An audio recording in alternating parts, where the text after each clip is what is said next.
Olá, estamos aqui para mais um encontro mensal do nosso EGAF 11, né, o nosso fundo, né, listado que vai indo, né, muito bem.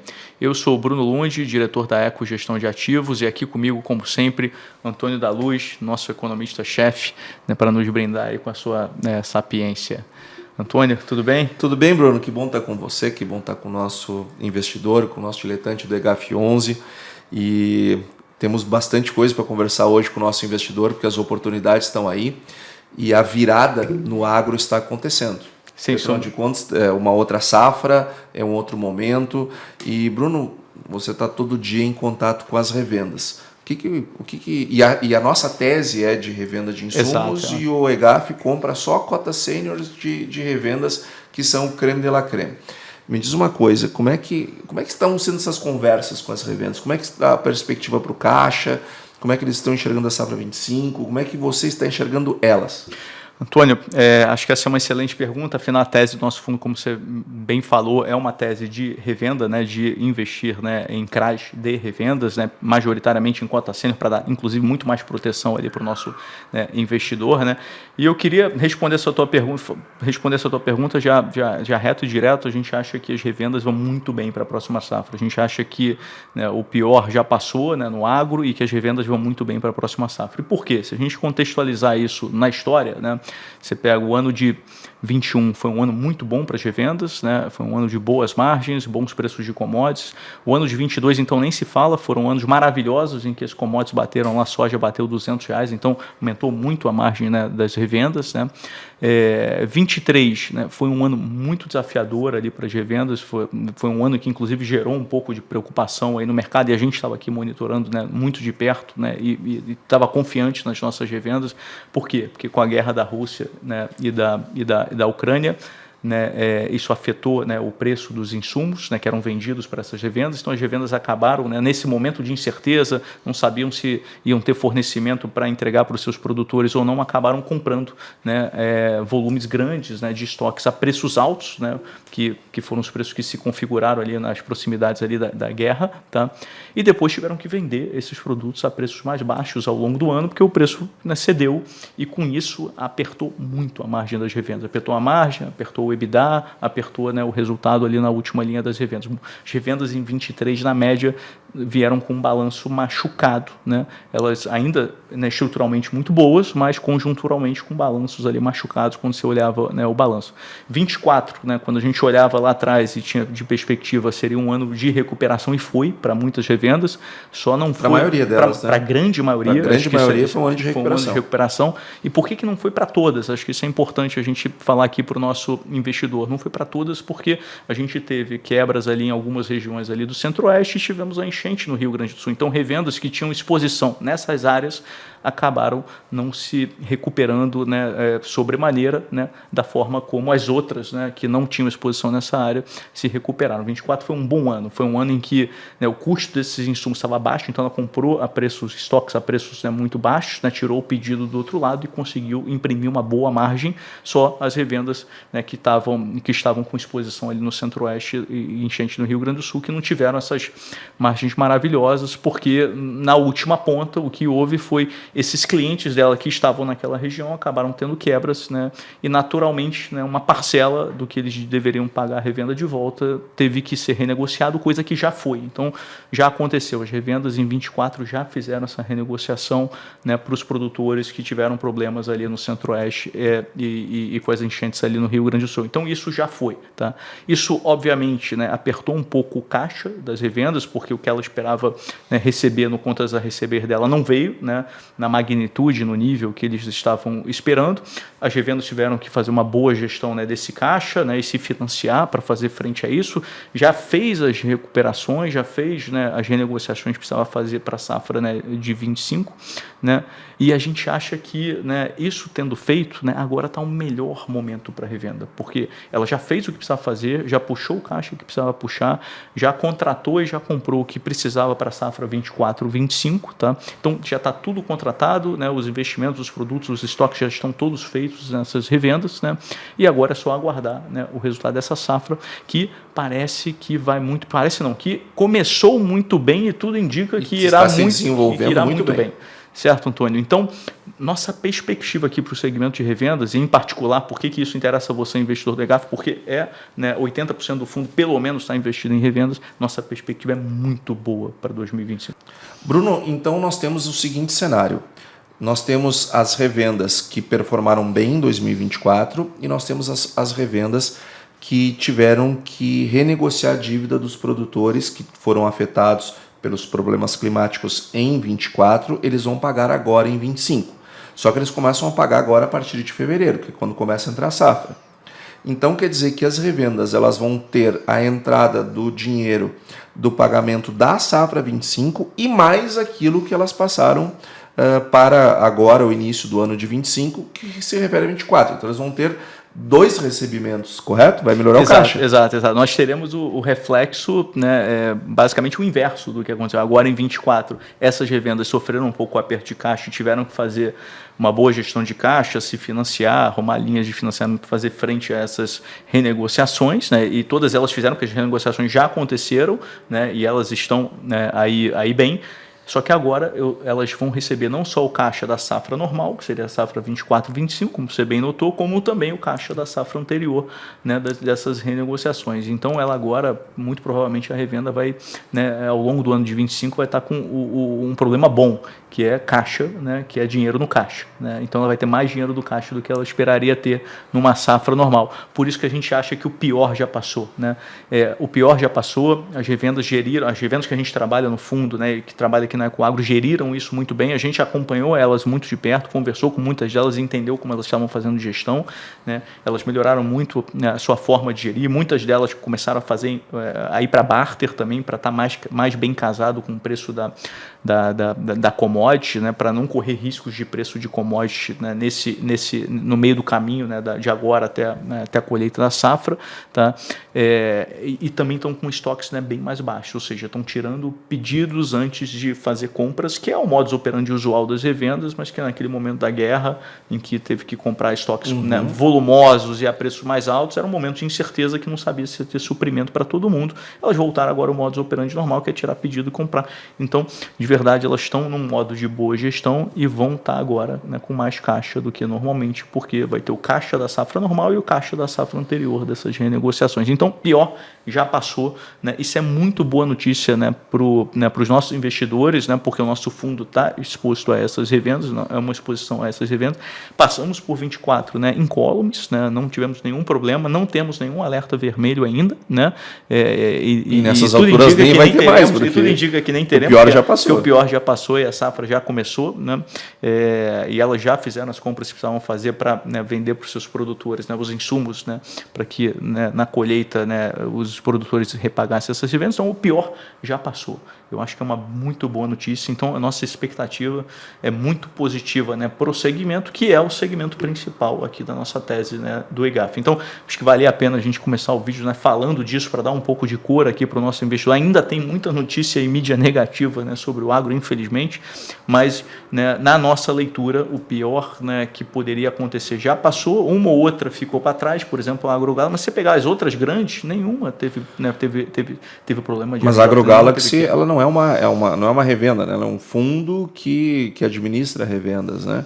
Agora, a revenda raiz mesmo, aquela lá que está lá, o contato direto com o produtor, a gente praticamente não viu RJ nenhuma. Não viu RJ nenhuma. Né? Não viu RJ nenhuma, né? Não viu RJ nenhuma. Claro que foi um ano desafiador para elas, do ponto de vista de gestão, e por isso que a gente esteve muito próximo delas para apoiar elas, porém, né, conseguiram, né, passar por esse ano, né, fazendo uma belíssima gestão e uma belíssima tocar ali do dia a dia. Tá? Então, acho que realmente, né, o nosso investidor, né, o que ele pode esperar? Pode esperar um ano de recuperação para esse segmento, que é o segmento, né, em que o EGAF está concentrado, que é o segmento de cadeia de insumos, em particular de revendas. E Bruno, dando um colorido para o que você está falando e vindo ao encontro do que você está trazendo para o investidor, eu quero trazer um dado que o Serasa divulgou agora recentemente, o boletim do agronegócio. Para o nosso investidor entender de todas as dívidas que os produtores rurais têm, pegando toda a dívida do produtor rural e segmentando no que ele deve, em 3 partes: setor financeiro, bancário, setor agro, que é onde estão as revendas de insumos, mas também tem um monte de outras coisas, revendas de máquinas, enfim, prestadoras de serviços e outros tipos de negativações. O cara foi lá, comprou alguma coisa numa loja de departamento e não pagou, foi para a inspeção, não tem nada a ver com a atividade dele. Para você ter uma ideia, apenas 5,1% das dívidas dos produtores é com o setor agro. E sabe quanto é que é o percentual da dívida dos produtores rurais com revendas, Bruno? 2,7%.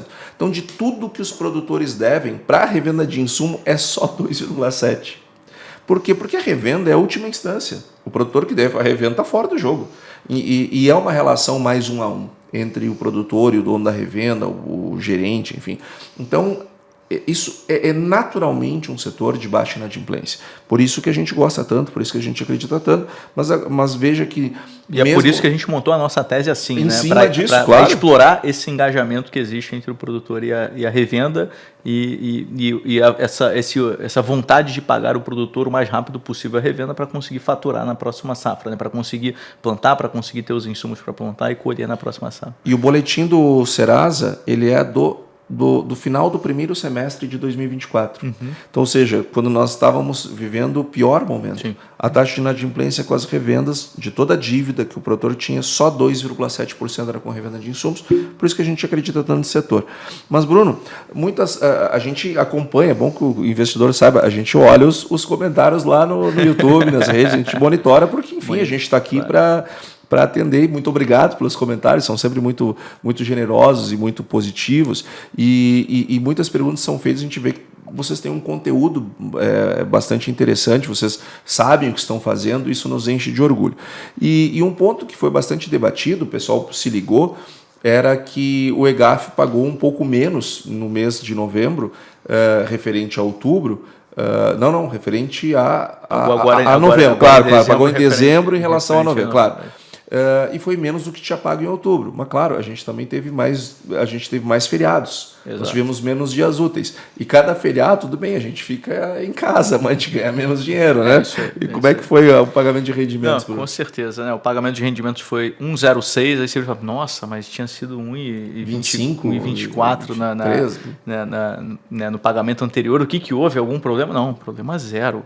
Na verdade, foram menos dias úteis. Eu saí de 23 dias úteis, né, em outubro, né, que quando teve o pagamento de 1,24, para 19 dias úteis, né, que é quando teve o pagamento agora de 1,06. 4 dias úteis de diferença, faz muita diferença. Quase, né? 20%. Estamos falando de aproximadamente aqui, para o investidor, para ele entender, 6 centavos aqui por dia, que é o que a gente espera que perde ou ganha, né, quando tem dias a menos ou dias a mais aí, respectivamente. Tá? Então, mês anterior, 23 dias úteis, esse mês agora, né, desse rendimento, 19 dias úteis, deu 6 centavos de diferença. Você fala 1,25 contra 1,06, estamos com uma diferença aqui de 19, é exatamente isso, né? 3 dias úteis, 0,6 centavos, era já esperado, né, que isso ia acontecer. Ou seja, nenhum problema no EGAF, acho que isso é importante, nenhum problema no EGAF, é só uma questão de dias úteis, né? Os meses têm menos dias úteis por conta de feriados, né? Finais de semana e assim por diante, né? Mas o rendimento, né, vai muito bem, né, Antônio? O acumulado de 2024, acho que vale a pena mostrar, 12,75, lembrando que isso é líquido aí de imposto de renda, né? A gente manteve a nossa meta CDI mais 4 ao longo do ano inteiro, tá? Então, de verdade, né, um fundo que vem performando ali muito bem no pagamento, né, dos seus rendimentos, desde o início também, né, que foi dia 22 de dezembro de 2021, 46,77. Também uma quantia, né, bem interessante, só que isso é superior a CDI mais 4. Aqui estamos falando de CDI mais 5,04. Para quem está com a gente aí desde o início, vem recebendo, né, belíssimos rendimentos. Então o rendimento vai muito bem, obrigado, Antônio. E eu estava fazendo umas contas, Bruno, porque a cota patrimonial do EGAF é 98,38. Com o DI agora, dado uma Selic de 12,25, que é a que nós estamos vivendo, nós estamos falando de um DI mais 4, vai pagar 15,93. Isso considerando só os 12% de agora, tá? Nós já sabemos que o Banco Central já contratou mais 2 altas. Dado o preço de mercado do EGAF hoje, que ele está na casa dos R$ 82, nós estamos falando de um rendimento anual para o investidor líquido de imposto de renda em 19,42%. Ou seja, é uma pechincha.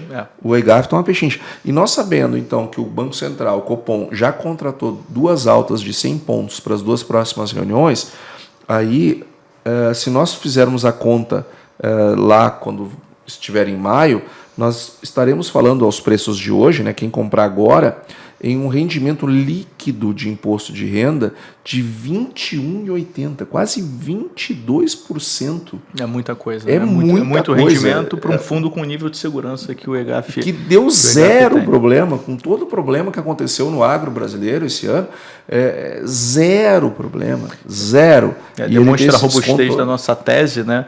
E, de fato, né, o que está acontecendo hoje, né, Antônio, mostra que é um efeito manada mesmo do setor. Né?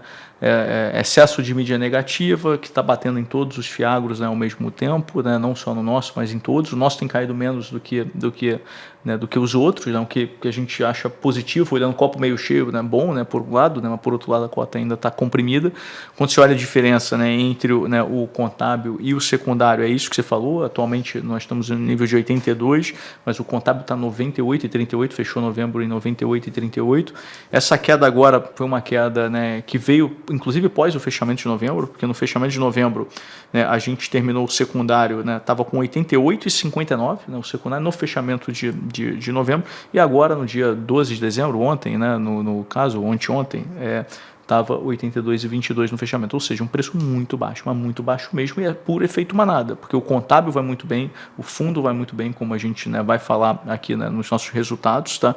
Não tem nenhum problema, mas as leis de oferta e demanda dependem ali do apetite do investidor para comprar a nossa cota, e pelo fato de ter essa mídia negativa, o apetite reduziu, está tendo essa pressão vendedora, muitas casas, inclusive, dando call, né, de saída, né, do agro como um todo e do EGAF, né, em particular, por estar, né, no segmento do agro, né, muitos, né, assessores que não entendem, inclusive, né, o que é o EGAF, né, dá call de saída pelo fato de estar no agro, né, aproveitando, inclusive, para gerar carteira, né, dos investidores, então, né, no fim do ano, receber até um pouquinho maior, é sempre bom, né, o investidor ficar, né, atento a isso. Tá? Então, a gente tem visto, né, esse movimento acontecer.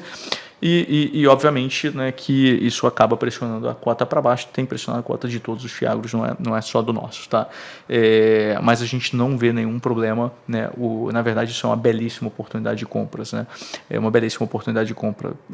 Hoje eu diria que a gente está, né, num momento, né, muito positivo, como a gente acabou de falar aqui, para o segmento de revendas. Então tudo indica que ano que vem a gente vai muito bem. E quando a gente olha isso frente ao preço que está sendo cotado, deveria estar o inverso, deveria estar acima do contábil, não abaixo do contábil nesse momento, para quem está enxergando essa perspectiva que a gente olha ali para o futuro. Né? Mas, né, o mercado é soberano nesse aspecto, lei de oferta e demanda está trazendo ali a cota um pouquinho mais. Então, uma belíssima, né, oportunidade de compra. De vez em quando eu recebo aqui, família, Bruno, algum problema no EGAF? 82, família, às vezes é um saco, né, cara? Porque você recomenda um bom investimento e o cara, mas tá caindo, mas tá, e aí? Aí você explica, não, é isso que a gente faz aqui para vocês. Né? Aí entende, então posso comprar mais? Fala, claro, né? não vejo problema nenhum. Então, de verdade, a gente recebe, a gente recebe isso e fala, não temos problema, cara, na nossa visão é um bom momento de compra, então a gente queria, né, reforçar isso aqui para vocês. Né? Já emendando, né, no resultado do fundo, acho que vale a pena falar, eu sempre gosto de falar daquelas 3 métricas, né, Antônio, o resultado como um todo ali, né, o resultado contábil como um todo, ou patrimonial, né, contábil e patrimonial é a mesma coisa, tá? Em novembro foi 1,07, equivalente a CDI mais 3,67, lembrando que foram menos dias úteis, né? Contra, né, um CDI, se você olhar, foi um CDI de 0,79, né? Então 0,7 contra 0,79, bem longe ali do CDI, ou seja, esse CDI mais 3,67, tá? Um resultado muito bom, mostrando que por mais que tenha tido essa pressão vendedora ali nas cotas, não tem problema no fundo. O fundo continua rentabilizando bem, né, nos seus ativos. Tá? No ano a gente está com 13,52, né, o que vai muito bem. Desde o início, 65,39, o que também vai muito bem. Tá? Quando a gente olha o resultado por cota, né, a gente pagou de rendimento né, basicamente, né, 1,06, e eu tive de resultado por cota também os mesmos 1,06. Então, o que eu recebi, né, nesse mês, basicamente, de resultado, basicamente foi o que eu paguei para vocês, tá? Eu não tive, né, nenhum descasamento aqui de retido, tá? Então, o resultado retido permaneceu, né, igual. Estou com 42 centavos aqui de resultado retido ainda para fazer frente e acomodar, eventualmente, um mês que vai mais, um mês que vai menos, para a gente acomodar esses resultados e continuar pagando a meta para você aqui de CDI mais 4, para que você possa contar com esse rendimento para ser quase que um salário adicional mensal, né, para você. Então, esse foi o resultado contábil, né, esse foi o resultado por cota. E no secundário, que é outra métrica que eu gosto de olhar, é uma métrica que descola do fundamento do fundo, que está muito mais ali no dia a dia do mercado, né, na lei da oferta e da procura. O mês de novembro foi até um mês bom ali para a cota. A cota subiu 3,51, tá? Depois caiu, né? Porque fechou o mês em 88 e depois caiu para 82, né? Agora no meados de dezembro. Mas sabe por que caiu, Bruno? Porque surgiu um boato que os fiagros perderiam a isenção do imposto de renda. E eu quero comunicar aos nossos investidores, eu tive nessa semana que nós estamos gravando numa sexta-feira. Na quarta-feira eu tive uma reunião com o secretário do Tesouro Nacional, Rogério Seron. Eu tive com o ministro da Agricultura, Carlos Fávaro, e com o subsecretário de Política Agrícola do Ministério da Fazenda, Gilson Bittencourt, e eu perguntei diretamente para eles se este assunto pode acontecer, qual é o entendimento do governo. E tanto o secretário Gilson Bittencourt quanto também o ministro Carlos Fávaro me deixaram bastante claro: este assunto sequer foi discutido dentro do governo. Em nenhum momento esse assunto foi discutido. Esse assunto está absolutamente fora do radar, não está em questão. Essas são as palavras tanto do ministro da Agricultura quanto do secretário. Então, quero compartilhar com vocês que essa informação ela não procede, e se eventualmente acontecer, vai queimar a língua um ministro de Estado, que é uma coisa muito rara, né? Eu não apostaria. Então, se não fosse para dizer, então eu diria, não sei, estamos vendo, quem sabe, mas não, eles foram taxativos. Isto sequer é discutido dentro do governo. Ótimo. Não, isso é muito importante a gente esclarecer aqui para os nossos investidores, que esses rumores são meros rumores, né, que não tem a menor fundamento, né, ali dentro do Planalto, dentro do Congresso, né? Então isso é bem importante. Então o secundário em novembro ele foi bem, mas depois em dezembro ele acabou cedendo para 82, muito, né, por conta, né, desse rumor, gerando um belíssimo ponto de compra aqui na nossa visão, né? Então, do ponto de vista de performance, senhores, né, o fundo vai muito bem. Todos os ativos estão pagando exatamente o que deveriam pagar, todos os ativos estão rentabilizando o que deveriam rentabilizar. A gente não está vendo nenhum grande movimento aqui de remarcação dos preços de mercado desses ativos, que são ativos, né, bons, tá? Como a gente vê em outros, né, fundos que tem acontecido, em outros fundos nossos não tem, então grandes remarcações não têm acontecido, por isso que a gente continua, né, com esse resultado aqui, né, muito positivo, porque zero inadimplência, 100% de adimplência, né, o que era esperado pagar, de fato está sendo realizado quando chega o momento, né, do pagamento. Então, o fundo, né, vai muito bem, como mostra, né, o resultado contábil, como mostra o resultado por cota, que é um pouco descolado do secundário, né, nesses momentos, né, de estresse, de mídia negativa, né, de incerteza que existe, né, atualmente ali que está rondando ali, né, basicamente ali, né, aqui no Brasil, né, com relação às medidas que estão sendo tomadas aqui no Brasil, principalmente com relação ao âmbito fiscal. Então, né, quando a gente olha isso, né, o fundamento do fundo vai muito bem, apesar do secundário não estar falando a mesma coisa, né, por conta desses rumores que acontecem. Tá? Então, de verdade, né, queria deixar vocês despreocupados aí com relação a isso. E só que essa boa performance ela não acontece por acaso, isso tem trabalho, isso tem ação de gestão da gestora, tua, Bruno, na liderança dela, de todo o teu time. Fala para nós quais foram as ações de gestão referente a novembro. Maravilha. Novembro, novamente, o fundo está muito alocado, né? Então a gente não tem muito para a gente ter ações de gestão, eu preciso vender alguma coisa para comprar outra, né? A gente fez isso, né, nesse mês, então eu vendi um papel parcialmente chamado Tobasa, tá? R$1 milhão apenas, não foi muito, né? O nosso fundo de 300, né? Então bem pouco aí do fundo. né, que pagava CDI mais 5, era um papel, inclusive, que pagava cota única, né, e a gente comprou, né, mais uma revenda chamada Rumo, né, muito boa, Rumo Agrícola, tá, 2,6 milhões de reais, então peguei o caixa que a gente tinha, né, e adquiri, né, essa revenda com níveis de taxa de CDI mais 6. Né, como está tendo essa mídia negativa, né, eventualmente para você captar hoje, né, você está tendo que requerer um pouco mais de taxa, então a gente conseguiu aumentar, né, a taxa média do fundo. Né, então, né, saímos de um papel a CDI mais 5, né, parcialmente, não totalmente, a gente acredita e tem convicção dos papéis que a gente botou para dentro do fundo, né, todos eles, tá? Mas trouxemos um papel aqui de CDI mais 6 que é tão bom quanto os outros, né, que lá estão.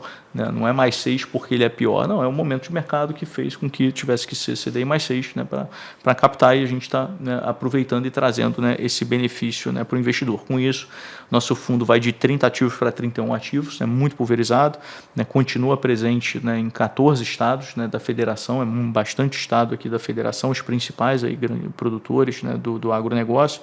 Em termos de cultura, estamos falando, né, um foco muito maior, né, dessas revendas, né, obviamente para a soja, que é a principal produção do Brasil, 40% em soja, 20% em milho e 8% em café, que são as 3 maiores culturas aqui de grãos aqui do Brasil.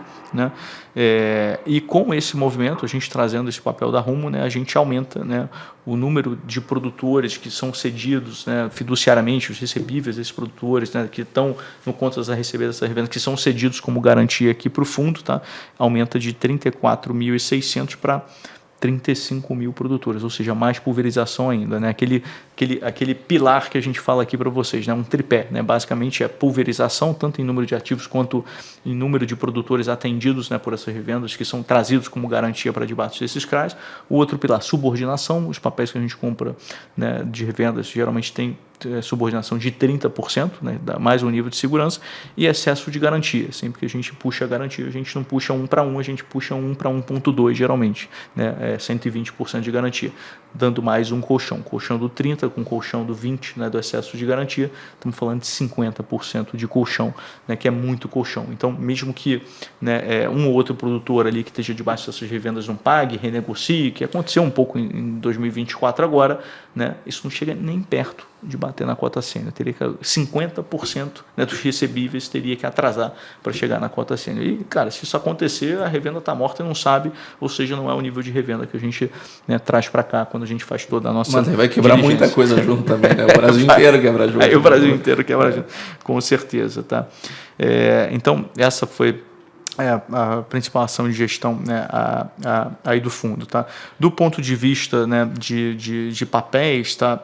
Acho que vale a pena mencionar aqui, Nativa, que é uma revenda, né, era a principal revenda do fundo, né, a revenda, né, top 1 do fundo, passa a ser a top 2 agora. Por quê? Porque, né, como aconteceu com algumas revendas, né, nesse momento, né, por conta do balanço de 23 que estava machucado, com um dos eventos que a gente falou aqui no início da gravação, tá? O que aconteceu? As revendas tiveram as margens, né, deterioradas, as margens deterioradas afetou o resultado operacional. Então, esses CRAs geralmente têm um covenant. Né? O que é um covenant? Né? Alguns indicadores que têm determinados níveis que precisam ser cumpridos. Né? Tem um indicador que se chama dívida líquida EBITDA. EBITDA é o resultado operacional, dívida líquida é o que essa revenda tem de dívida líquida.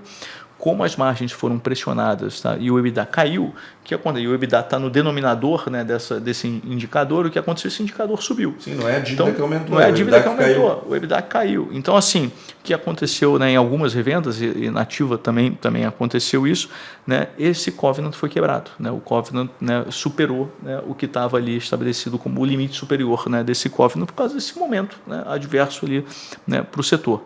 A gente, né, entendeu isso muito bem, foi para a Assembleia, né, representando o fundo, entendeu que a revenda estruturalmente estava muito boa, que foi algo, né, meramente conjuntural, e aprovou um waiver, né, para a gente continuar. Quando isso acontece, um covenant quebrado, existe a possibilidade de você pedir vencimento antecipado do papel.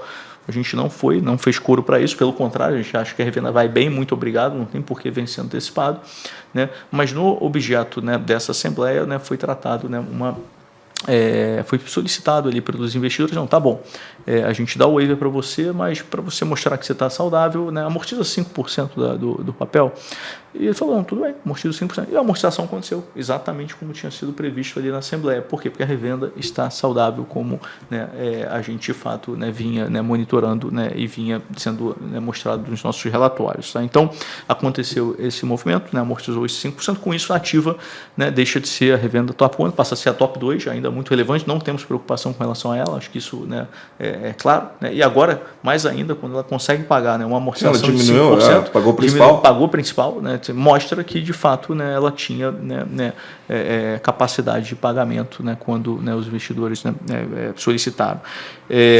Então, acho que esse é um movimento que teve ali na carteira. Né? Fora isso, né, eu tenho ali 5 grandes papéis ali que estão acima de 5% de participação e o resto depois cai para 4, 3, 2, ou seja, está tudo, né, bastante pulverizado.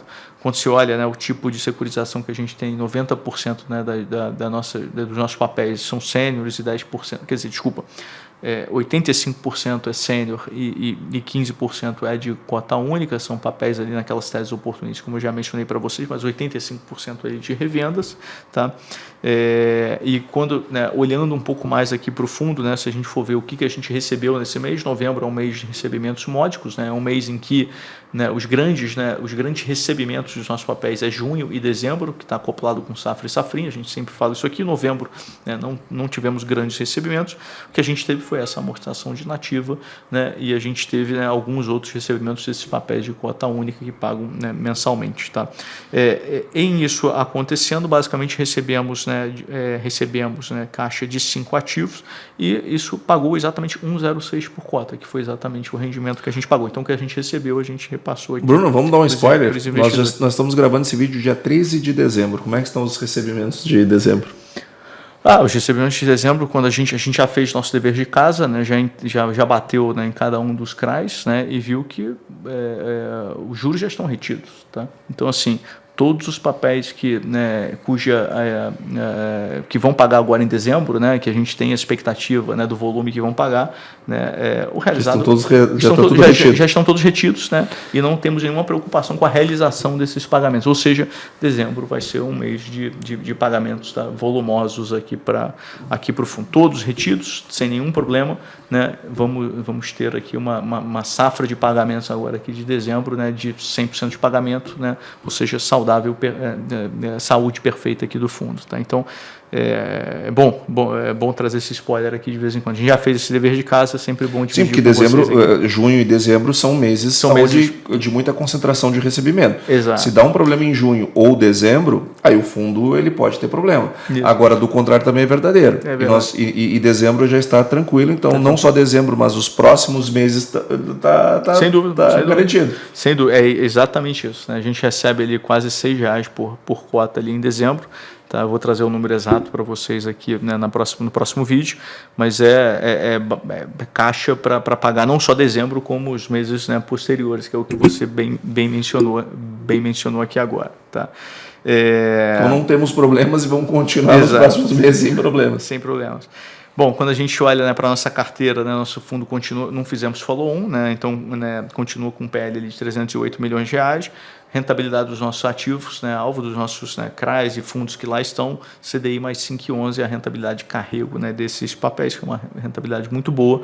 A gente, quando deduz as despesas, consegue, né, vir pagando a meta para vocês aí de CDI mais 4. Né. Hoje o que eu tenho no fundo é o caixa apenas para bancar dezembro, porque como dezembro eu recebo um volume, né, gordo de dinheiro, eu não preciso manter caixa para além de dezembro. Né. Então eu tenho caixa exatamente, né, para pagar esse último rendimento, coisa que já foi feita, né, já pagamos esse último rendimento, né, no dia que gravamos aqui, e agora o fundo está com 0 de caixa praticamente, porque em dezembro agora eu vou receber, né, esse grande volume de recebimentos, guardo caixa exatamente para fazer frente aos pagamentos até a nova safra de pagamentos, que é junho do ano que vem. Então está tudo funcionando, o reloginho como era para funcionar, porque o fundo vai muito bem, né? Os fundamentos dos papéis vão muito bem, o fundamento do fundo vai muito bem, a despeito dessa mídia negativa que está fazendo com que a cota do nosso Fiagro e de todos os outros mercados estejam, né, sofrendo. Maravilha, Bruno. Eu vou falar um pouquinho então de agro agora e de macro. Eu quero começar com macro porque nós tivemos uma decisão de política monetária onde o Banco Central elevou 100 pontos base na reunião de dezembro e já contratou mais 2 altas de 100 pontos para as 2 próximas reuniões.